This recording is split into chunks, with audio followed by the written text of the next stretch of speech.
बच्चों, आज कंचन की कहानी में मैं तरुण कुमार कंचन बहुत ही मज़ेदार कहानी लेकर आया हूँ। यह पंचतंत्र की कहानी है। एक बेईमान महाजन और एक समझदार इंसान के बीच जो बातचीत होती है उसकी पूरी कहानी है। यदि आप अभी तक हमारे चैनल को सब्सक्राइब नहीं किया है तो आप सब्सक्राइब भी कर लें। साथ ही कहानी खत्म होते होते आप लाइक और एक प्यारा सा कमेंट भी कर दें। तो हम सीधे चलते हैं कहानी की ओर। पुराने जमाने की बात है। एक स्थान पर रामधन नाम का एक बनिया रहता था। उसका बेटा भी वहीं रहता था। पैसे कमाने के लिए बनिया का बेटा परदेश जाना चाहता था, मगर उसके पास पैसे नहीं थे। बाहर निकलने के लिए, प्रदेश निकलने के लिए पैसे नहीं थे। अब उसने कर्ज लेने की बात सोची। वह एक महाजन से कर्ज लेना चाहता था, लेकिन उसके पास ऐसी कोई संपत्ति नहीं थी जो वो गिरवी रख सके। अंत में उसके पास एक लोहे की तराजू थी जो काफी वजनी थी। 1 मन उसका वजन पंचतंत्र में बताया गया है। 1 मन यानी उस समय 40 सेर, हम मान सकते हैं कि 40 किलो के आसपास। बनिए का बेटा एक सेठ के पास जाता है और तराजू को गिरवी रखकर कर्ज में पैसे ले लेता है। उस पैसे से वो प्रदेश चला जाता है। बाहर जाकर बढ़िया काम किया, मेहनत की और पैसे कमाए। उसके बाद वो फिर घर वापस लौट आया। घर लौटने के बाद बनिए का बेटा सेठ के पास गया और कहा, सेठ जी, आप मेरी तराजू वापस कर दीजिए,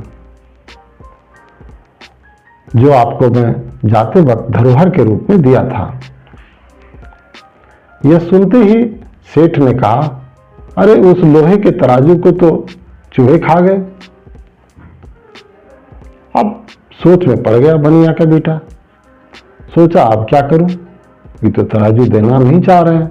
इसके मन में लोभ आ गया है, बेईमानी आ गई है। खैर, वो वहां से कुछ देर सोचा और कहा कि सेठ जी, जाने दीजिए, इसमें आपका क्या दोष है।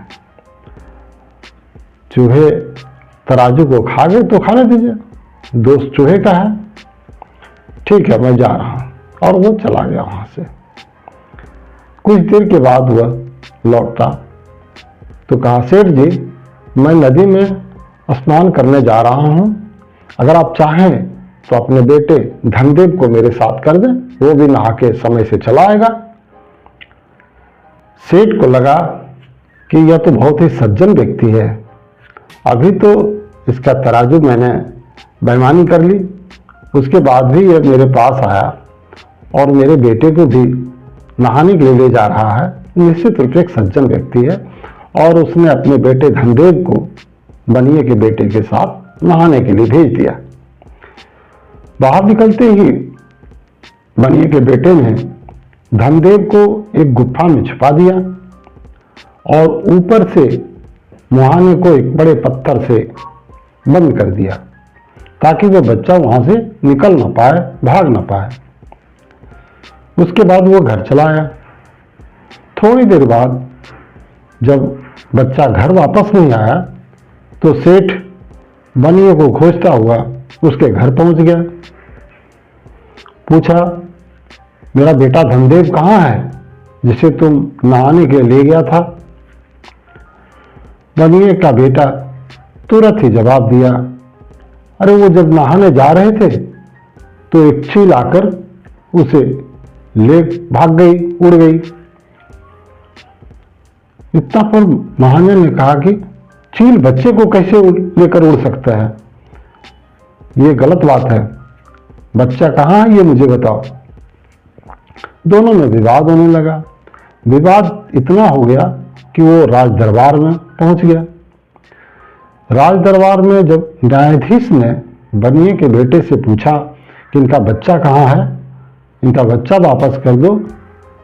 तो बनिए के बेटे ने बड़ी शालीनता से जवाब दिया, हुजूर मैं क्या जानूं वो बच्चा कहाँ गया, मेरे साथ वो जब नहाने जा रहा था तो एक चील आई और बच्चे को लेकर उड़ गई, उसके बाद मुझे नहीं पता है कि वो कहाँ गया।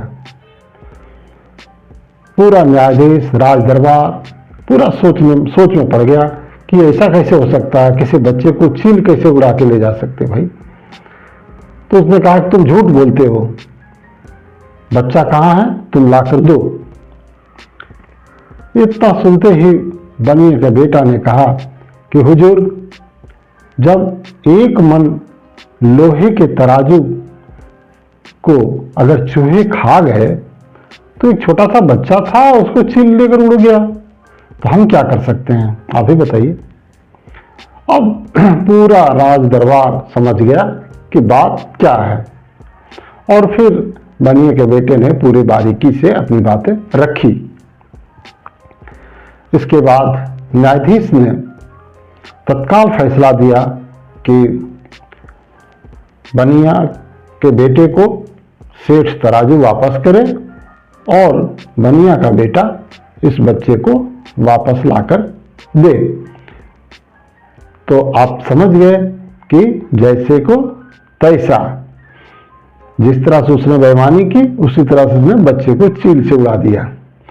अगर ना तराजू को चूहे खाता और ना बच्चे को चील ले जाते।